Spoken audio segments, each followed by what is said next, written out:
Yeah, what's going on, everybody? Real fast, I just wanted to make a video explaining to you guys why I switched to PC gaming for my primary gaming as of late 2015 and going forward. Now, don't get me wrong, this is not going to be a PC elitist, PC master race video. This is actually going to be to explain why I play on all consoles and platforms, but why I prefer PC.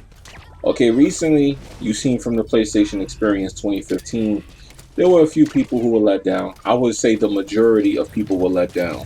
And for those who weren't, they pretty much were those guys that you gotta kind of watch. And I won't throw salt at particular people, but I'm gonna just keep it real and say those are the YouTubers you gotta kind of watch because they're doing like corporate cocksucking, as they would say. Those are the people that's kissing up because they want to do some kind of business with these companies and they're looking to grow. And I'm not necessarily sure if I could actually knock that, or if I could say, you know what, screw these guys. I hate these guys for wanting to do business. But you know, I do have a thing with being honest. And honestly speaking, the backwards compatibility for the PS2 versus the PS4, I got a lot of arguments and criticism saying to me that PlayStation Now was not backwards compatible. That is not what it is. It is a service.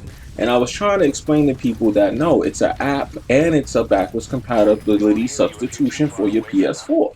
People argued with me, told me I was wrong, and you know, PS2 games were backwards compatibility. Well, fools, how do you feel now? I hate to say I told you so, but didn't I say that's what they were doing and they're gonna make you pay? Now people find out today, oh, backwards compatibility is not what it is. You actually have to go to the PlayStation Store and buy remastered versions of PS2 games. Wow, I couldn't make that up. And they were like $15 a piece. And I'm talking about games that were like, you know, you probably have those discs if you want to play those games, or you could easily buy them off eBay or Amazon for much cheaper than what they're charging. People were actually going as far as to actually screen cap the games on Amazon and eBay, showing you that it's around the same price, but this time you get trophies. But I'm like, guys, you know, at the end of the day, this is nonsense. Now, this is leading into the whole PC thing. This is why I'm preferring PC, because if I want to play a PS2 game, guess what? It's free, and I can play it, of course, legally, as long as I own the original game. Okay, so with the legal disclaimer out of the way, this is one of the incentives and benefits to having a gaming PC. Now, when I say gaming PC, for you people out there that go, oh no, PC is for this and Office, no, gaming PC as in a PC built specifically to play games on. You have motherboards and graphics cards that are tailored towards actually playing games. So that's what I'm talking about when I say gaming PC. I'm not talking about your office PC at work that has no graphics card. And when you go to the properties, you see a graphics card because that's just onboard graphics for your motherboard. I'm not talking about that, guys. I'm talking about actual PCs that were built specifically to play high-end quality version of games. Now, when it comes to multi-plats, of course, you have the options that I'm going to break down real fast. I'm not going to get into all this nerd stuff too much, but you have fidelity, you have depth of field. Now, depth of field is one of the options you get on PC that you don't get on console, where if you take a game like Grand Theft Auto 5 and you're on a roof and you're looking down across the street, on console it's going to look really good in the background on Xbox One and PS4, much better than it would have on PS3 and Xbox 360. But then the difference between Xbox 360 and Xbox One is the same difference, even more vastly, on PC to Xbox One. When you look at that same building on PC, if you have all your settings turned to max or ultra, you're gonna see so much more detail in that background and see even further. Those little things are what we call yuppie toys. Those are the things that you get when you pay for what you're playing on. So you have to view PC as a high-end gaming hobby. It's the kind of thing where you get what you pay for.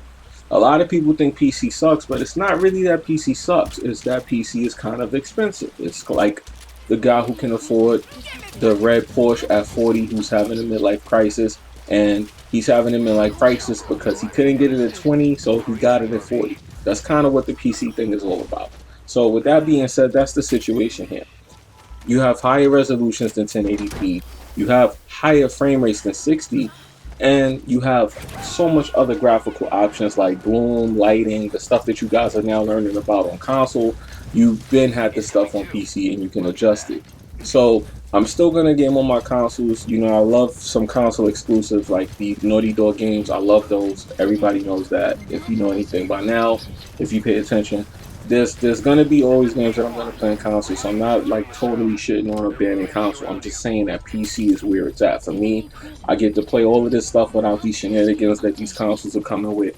The PS2 backwards compatibility truly proves why I'm glad I switched to PC for multi-plat gaming. Now for exclusives, of course, I'm gonna stick to my consoles, but when it comes to multi-plats, I made a conscious decision that I'm gonna start buying those on PC, and I've been doing that lately, and I've been very happy with that. Now, of course, there's going to be bad ports, and you're probably going to end up having to buy some games on console, and that's cool. That's what that's for.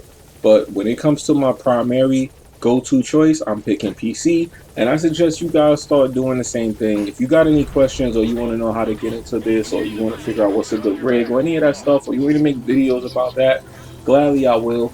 I will gladly help you guys out.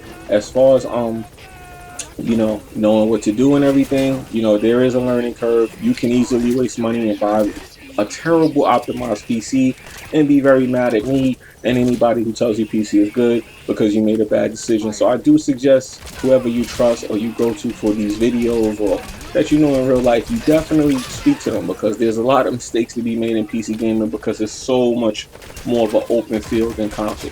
So I made this video to explain to you why I chose PC and why I think you guys should at least look into it if you're not interested, because it is a higher learning curve and it can get very expensive, but I do promise you it is worth it for those of you that decide you want to invest in your hobby. If you want to invest in gaming, you may want to invest in a gaming PC. You will be very grateful when you see things like what PS4 did with this backwards compatibility, older games, things of that nature. Of course, if you have an emulator on your PC, you can play these games in HD while configuring some of the settings and things of that nature. It's not really nothing spectacular they're doing, I promise you. But anyway, it's your boy Jimmybgaming. This video got a little bit longer than I expected to. I'm out of here. Leave a comment in the comment section below. Let me know what you think, guys. Peace.